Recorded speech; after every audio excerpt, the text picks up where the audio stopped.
근자에 들어서 우리 주변에 정신적인 질환으로 고생하는 사람들이 참으로 많이 있음을 보게 됩니다. 의사나 전문가들의 말을 들어보면 이 정신적인 질환으로 인하여 치출되는 사회적 비용이 참으로 많다는 겁니다. 그런데 정신적인 질환으로 고생하는 사람들의 몇 가지 공통점이 있다는 겁니다. 하나는 교만하다는 겁니다. 이상하게 들리시겠지만 저들이 하는 말을 들어보면 자신들이 가장 잘난 사람이라는 겁니다. 우리 주변에도 교만한 사람 참 많죠. 별것도 아닌 것 가지고 마치 그것이 자신의 모습인 양 다른 사람들을 무시하며 살아가는 사람들. 여러분, 교만하면 정신적인 질환에 걸리기가 쉽습니다. 정상적인 사람은 겸손한 삶의 모습을 가지고 살아갑니다. 또 하나 있다고 한다면 다른 사람은 아는데 자신만 모른다는 겁니다. 자신의 정신적 이상 증세를 인정하지 않는다는 겁니다. 나는 병이 없다, 또는 저 나쁜 사람들이 나를 여기에 가두었지 나는 정상이다라고 이야기한다는 겁니다. 자기가 절대로 정신적 질환을 가지고 있다고 인정하지 않는다는 겁니다. 다른 사람들은 이상하게 보는데 자신은 자신에 대하여 지극히 정상적인 사람으로 생각한다는 것, 이게 두 번째 공통점이라는 겁니다. 또 하나 공통점이 있다고 한다면 자각 증세가 없다는 겁니다. 이 병에 걸리면 자각 증세가 있어. 그리고 병원을 찾기도 하고 의사 선생님을 만나기도 하지만 이 자각 증세가 없으면 자기가 병에 걸린 걸 모릅니다. 정신적 이상 증세는 자각 증세가 없습니다. 자신이 지극히 정상이라고 생각하기 때문입니다. 그러기에 이것만큼 고칠 수 없는 난치의 질병이 없다고 말합니다. 증상은 완화될지 모르지만 근본적인 치료는 잘 안 된다는 겁니다. 아들포 쾌자드라고 하는 미국 상담학자가 현대인을 가리켜 이렇게 이 시대를 사는 현대인을 정의합니다. 현대인은 하나같이 자신의 존재에 대한 혼돈과 불평으로 말미암아 고통당하고 있다라고 이 시대를 사는 현대인에 대하여 정의 내린 것을 읽을 수가 있습니다. 좀 더 쉽게 얘기한다면 자신의 존재에 대하여 바르게 알지 못한다는 겁니다. 내가 누구인지, 내가 어떤 존재인지 바른 판단이 없기에 혼돈 그리고 불평이 있다는 겁니다. 혼돈과 불평은 우리의 삶의 질을 떨어뜨립니다. 발달 심리학자도 똑같은 유사한 이야기를 합니다. 여러분, 청소년기에는 왜 자신의 모습이 못생겼을까? 왜 내가 키가 작을까? 외형적인 모습에 불평과 불만이 그리고 카오스로 혼돈으로 빠져들게 합니다. 청년의 때 와서는 자기 성격과 더불어 능력에 대하여 불평하고 혼돈스러워합니다. 왜 내 성격은 이렇게 못됐나? 언제나 비교하면서 다른 사람보다 못한 것을 얘기합니다. 왜 나는 다른 사람보다 능력이 부족할까? 그러나 작년에 와서는 또 다른 관점에서 불평과 혼돈 속에 빠져들게 한다는 겁니다. 자신의 생애와 더불어 자신이 지니고 있는 것에 대한 불평입니다. 난 이것도 못 낳고 저것도 못 낳고 배우질 못했고 돈도 없고 내 자식은 왜 이러하는지, 다른 집 자식은 잘 성장했는데, 즉 자신의 지나온 일에 대한 불평과 후회가 많다는 겁니다. 그런데 이것을 이길 수 있는 것은 다름이 아니라 내가 누구인지를 바르게 아는 존재가 될 때에, 자신에 대한 존재인식이 분명할 때에 그 삶은 모든 것으로부터 자유로운 존재로서 참된 삶, 복된 삶을 살아갈 수 있다고 말합니다. 오늘 본문의 말씀을 보면 이스라엘 백성이 홍해를 건너 광야로 나옵니다. 물리적으로 정치적으로 볼 때 애굽에서의 노예 생활에서 완전히 자유함을 얻은 자유인의 걸음이요 삶이었습니다. 애굽과의 인연도 끊겼음에도 불구하고, 그런데 여전히 이스라엘 백성들의 가운데에는 애굽에서의 노예 모습을 버리지 못한 채 하나님의 이끌려 광야길로 나와 하나님의 약속의 땅인 가나안 땅을 향해 나아갑니다. 애굽에서 나와 홍해를 건너는 사흘 길을 가다가 마실 물이 없어진 겁니다. 마라라는 곳에 이르러 겨우 샘물 하나를 찾았는데 그 샘물을 마실 수가 없습니다. 목이 마르자 이스라엘 백성이 모세를 원망하고 하나님을 원망하기 시작합니다. 그때 모세는 하나님께 엎드려 마실 물을 달라고 간절히 기도하게 될 때에 하나님께서는 모세를 통하여 나무를 가지를 그 마라의 쓴물에 던지라고 말씀하십니다. 모세가 하나님이 명하신 대로 가진무 가지를 던졌더니 마라의 쓴물이 단물이 된 겁니다. 하나님의 신비로운 기적으로 인하여 쓴물이 변하여 단물이 된 것을 마시고 이스라엘 백성이 다시금 힘을 얻어 가나안의 약속을 땅하여 나아가다가 불과 얼마 안 떨어진 곳에 엘림이라는 오아시스에 도착하게 됩니다. 엘림이라는 곳에 도착해 보니 광야의 오아시스요, 그곳에는 12군데의 샘물에서 물이 터져 나오고 수십 수의 종려나무가 우거져 마치 낙원과 같은 곳이었습니다. 이곳에 도착한 이스라엘 백성들, 그것에 무려 42일 동안 머물다가 다시금 가나안 땅을 향하여 저들의 걸음을 옮겼다는 것이 오늘 본문의 말씀의 내용입니다. 여러분, 우리네 인생의 여정 늘 샘물만 솟아나는 삶일까요? 쓴물은 없나요? 우리가 단물보다는, 먹을 만한 샘물보다는 쓴물이 우리의 마음속에 깊게 가라앉아 시도 때도 없이 생각나게 하는 아픈 쓴물, 다른 사람에게 말하지 못할 쓴물들, 마치 저 룻기스에서 나오는 것처럼 나비가 베들레헴을 떠나 잘 살아보기 위해서 모압으로 내려갔다가 아들도 잃고 또 남편도 잃고 마지못해서 베들레헴에 돌아올 때에 베들레헴 사람들에게 얘기했던 것처럼 나를 더 이상 나옴이라 부르지 말고 나를 마라라 불러다오라고 외쳤던 것처럼 우리 인생의 여정 속에 쓴물은 없는지요? 한밤중의 인생은 아닌지요? 마치 이스라엘 백성처럼 애굽에서 나와 홍해의 기적을 경험했음에도 불구하고 우리 안에 불안함과 더불어 때로는 우리의 길이 바른 길인지 의구심을 또한 의심을 하며 걸어가는 삶은 아닌지요? 마라의 쓴물처럼 이것 때문에 지치고 낙심하며 원망하지는 않은지요? 이것 때문에 우리 자신 안에 불안함과 더불어 혼돈스러운 것은 아닌지요? 어떻게 하면 우리 마라의 쓴물을 단물로 바꿀 뿐만 아니라 한 걸음 더 나아가 엘림의 축복을 받으며 사는 하나님의 백성의 삶으로 살아갈 수 있을까요? 오늘 성경은 이스라엘 백성의 마라의 쓴물과 엘림의 기적을 함께 더불어 이야기하지만 이 말씀 속에 우리에게 깊은 신앙의 교훈과 도전을 주고 있습니다. 함께 말씀을 나누며 은혜 받기를 원합니다. 첫째는 신앙적 가치관으로 바라보라는 겁니다.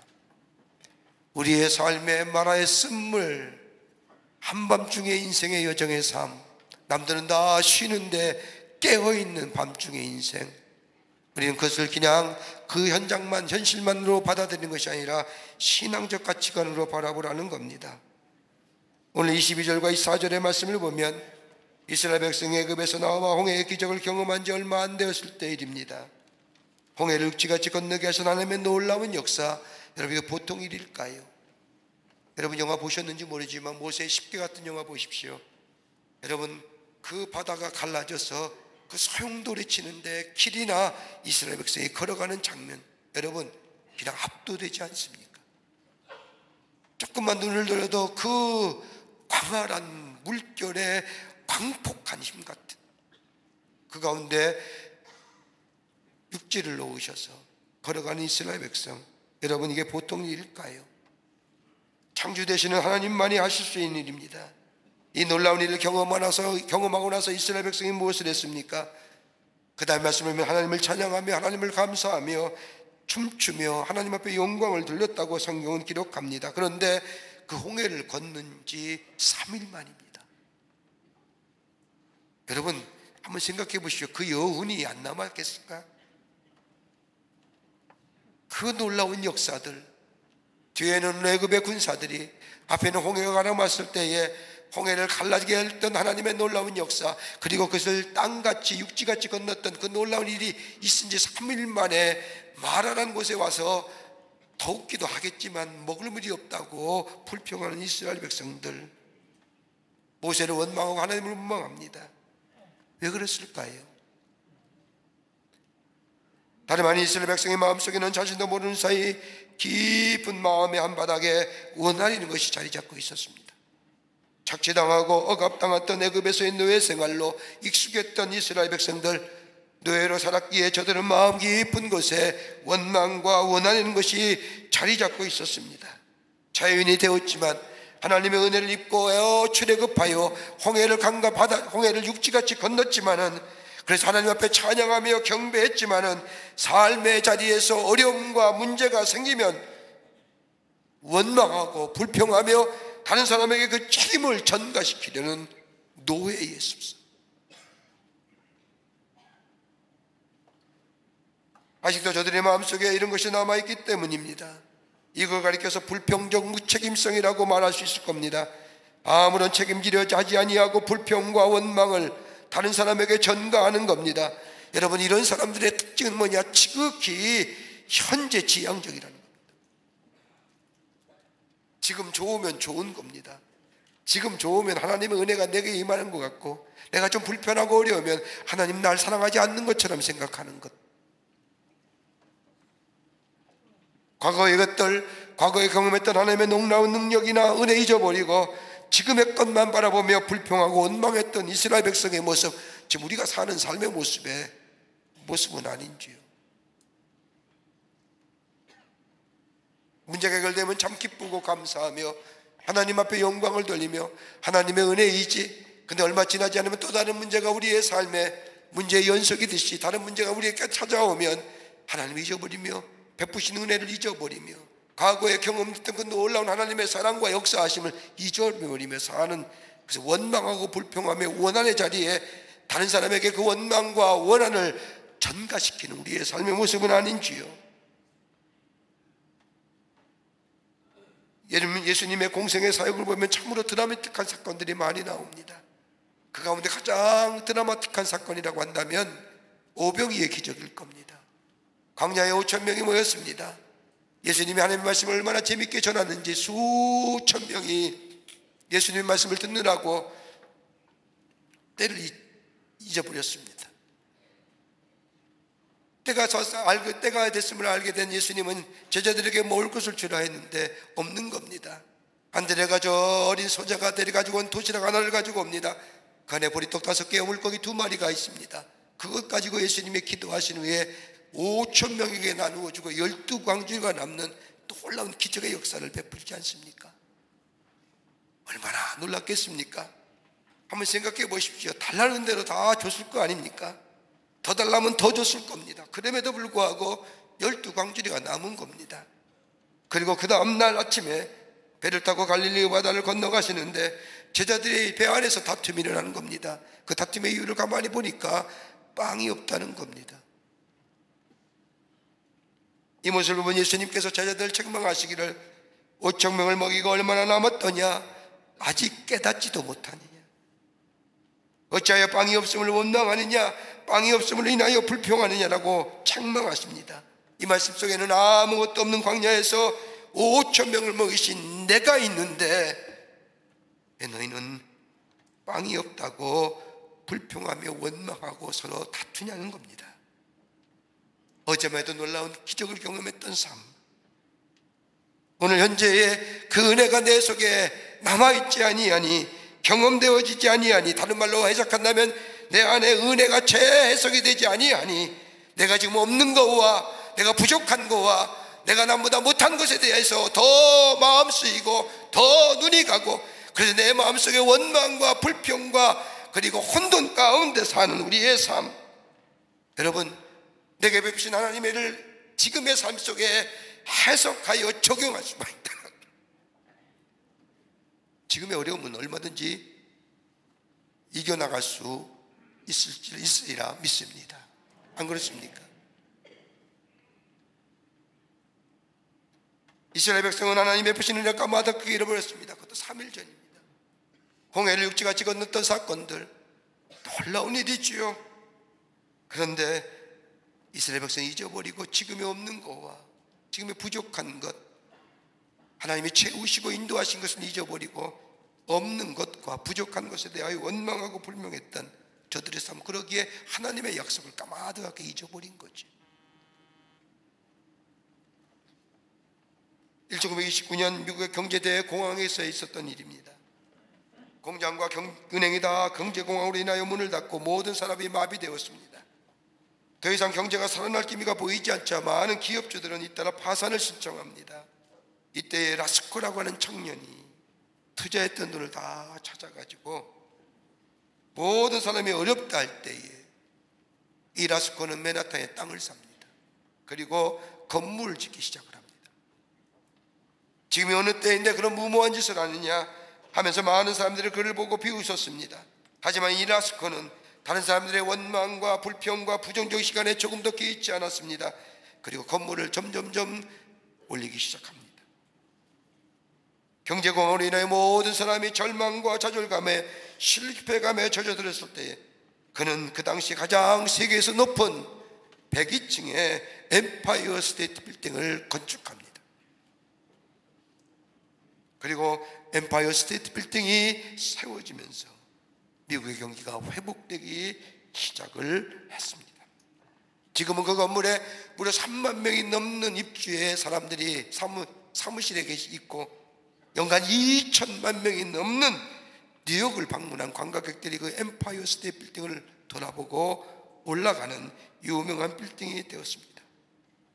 그 빌딩을 완공한 후에 한 기자가 묻기를 어떻게 경제 위기라고 하는 공황이라고 하는 위기 속에 그러한 일을 할 수 있었습니까? 라고 묻자 이 라스코가 얘기하기를 저는 제 마음속에 부어주시는 하나님의 약속을 보았고 그리고 내게 베푸신 과거의 은혜, 그 은혜를 지금의 위기 속에 새롭게 해석하면서 하나님이 나와 함께 하시고 나를 도우실 것이고 나를 인도해 주실 것이고 그 약속을 나에게 성취하실 것이라고 하는 것을 내가 믿었기에 위기를 기회로 삼았습니다 라고 대답했답니다.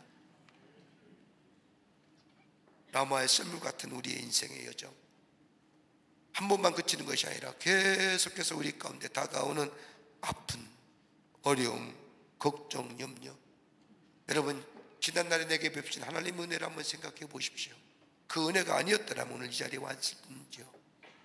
그 은혜를 다시 한번 재해석하고 내 삶 속에 그 은혜가 있었기에 오늘 그 은혜가 내게 있을 것이라고 믿고 신앙적 가치관으로 우리가 새롭게 해석하여 그 길을 걸어가게 될 때에 우리는 마라의 쓴물이 바뀌어 단물이 되는 놀라운 역사가 우리 가운데 있게 될 줄 믿습니다. 두 번째는 말씀이 치유하십니다. 오늘 25절의 말씀을 보십시오. 모세가 여호와께 부르짖었더니 여호와께서 그에게 한 나무를 가리키시니 그가 물에 던지니 물이 달게 되었더라. 거기서 여호와께서 그들을 위하여 법도와 율례를 정하시고 그들을 시험하실세라고 말합니다. 이스라엘의 원망과 불평이 하늘을 찌르더니 모세에게로 향합니다. 그리고 하나님 앞에 하나님께로 향합니다. 이럴 때에 이스라엘 원망과 불평 앞에 모세는 하나님 앞에 기도합니다. 그러자 하나님 모세에게 한 나뭇가지를 가리키고 그 나뭇가지를 저 마라의 쓴물 위에 던지라고 하십니다. 모세가 하나님의 말씀대로 쓴물 위에 이 나뭇가지를 던지니 단물이 됩니다. 근데 그 다음이 중요한 거죠. 이스라엘 백성에게 갈증을 취하게끔 하시고 해석케 하시고 그것으로 그치는 것이 아니라 그것으로 만족케 하신 것이 아니라 그 다음에 말씀을 보면 하나님께서는 이스라엘 백성을 향하여 법도와 율례를 정하셨다는 겁니다. 법도와 율례를 정했다는 것은 다름이 아니라 하나님의 말씀을 주셨다는 겁니다. 여러분, 하나님의 말씀은 간직하는 것이 아니라 보관하는 것이 아니라 하나님의 말씀은 듣는 겁니다. 그러게 로마서 10장 17절의 말씀을 보면 믿음은 그리스도의 말씀을 들음에서라고 말합니다. 여기서 듣는다고 하는 말은 헬라어로 아코에스라고 말하는데 말로 듣는 행위, 집중해서 듣는 것. 그러게 믿음은 들음에서 나는 겁니다. 하나님의 말씀을 듣게 될 때 낳는 겁니다. 다름이 아니라 하나님의 말씀에 듣는다는 것은 하나님께 초점을 맞추어 듣는 겁니다. 여러분, 여기에 마음이 움직여집니다. 여기에 감동이 오는 겁니다. 여러분, 사도행전 14장의 말씀을 보면 루스드라의 안진뱅이가 걷는 기사가 나옵니다. 바울이 성경 말씀을 전할 때 루스드라의 안진뱅이 바울이 전하는 예수의 말씀을 맨 앞에서 열심히 듣습니다. 바울을 뚫어져라 보는 겁니다. 여러분, 설교할 때 가장 무서운 사람이 어떤 사람인 줄 아십니까? 뚫어져라 보는 겁니다. 그것처럼 무서운 거 없어요. 그러면 뭐요? 시선을 내가 돌려요. 내가 이렇게 뚫어지라 보는 것은 저를 안 보기 때문에 뚫어지라 보는 거죠. 바울의 말씀을 전하는데 뚫어지라고. 바울이 얼마나 마음이 감동이 되겠습니까? 바울 또한 이 루스드라의 안진뱅이를 눈여겨보는 겁니다. 말씀에 귀 기울이는 이 루스드라의 안진뱅이의 모습, 바울은 그 모습 속에 구원받을 만한 믿음을 발견합니다. 사도 바울의 마음이 또한 뜨거워진 겁니다. 말씀을 마친 후에 루스드라에 나면서부터 안진뱅이에게 바울이 다가가 말합니다. 일어나라라고 명하니 안진뱅이가 벌떡 일어납니다. 여러분, 무엇이 이런 기적을 가능했을까요? 말씀을 듣는 겁니다. 말씀을 들을 때 믿음이 생기고 그 믿음이 생명력의 역사를 일으킨 겁니다. 그러기에 말씀을 듣는 것보다 중요한 것이 없습니다. 들어야 합니다. 우리 안에 새로운 생명의 역사를 일으키려고 하면 말씀을 들어야 합니다. 여러분, 예수님의 치유의 사역을 보십시오. 말씀이 전하여질 때에, 그리고 그 전하여지는 말씀에 귀 기울일 때에 비로소 치유의 역사가 일어난 것을 보게 됩니다. 그러기에 말씀에 귀 기울이셔야 됩니다. 하나님에게 내게 뭐라 말씀하시는지 말씀에 초점을 맞춘다는 것은 예수님께 초점을 맞추는 것이요, 원색적으로 말하자면 그 말씀을 받아 먹고 영의 양식으로 삼는 겁니다. 여기에 역사가 일어납니다. 불안이 사라집니다. 염려가 사라집니다.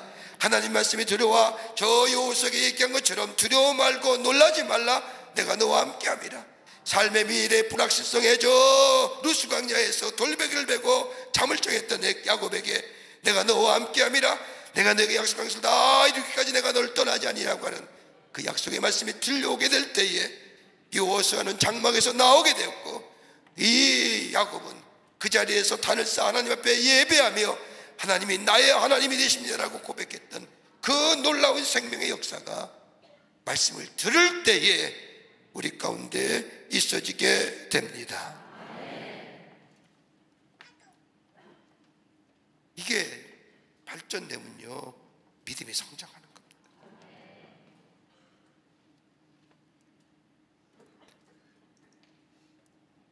예수님의 치유의 사역을 보면 꼭 예수님이 하시는 말씀이 마지막에 있습니다. 예수님은 긍휼히 여기심이 있지요. 여러분, 인간의 감정을 다 표현할 수 있는 단어가 약 6,000개라고 합니다. 근데 우리가 다 그 감정을 표현 못하지요. 가만히 우리의 인간의 감정을 우리가 스스로 표현하는 걸 보면 부정적인 게 더 많아요. 긍정적이고 좋은 것보다.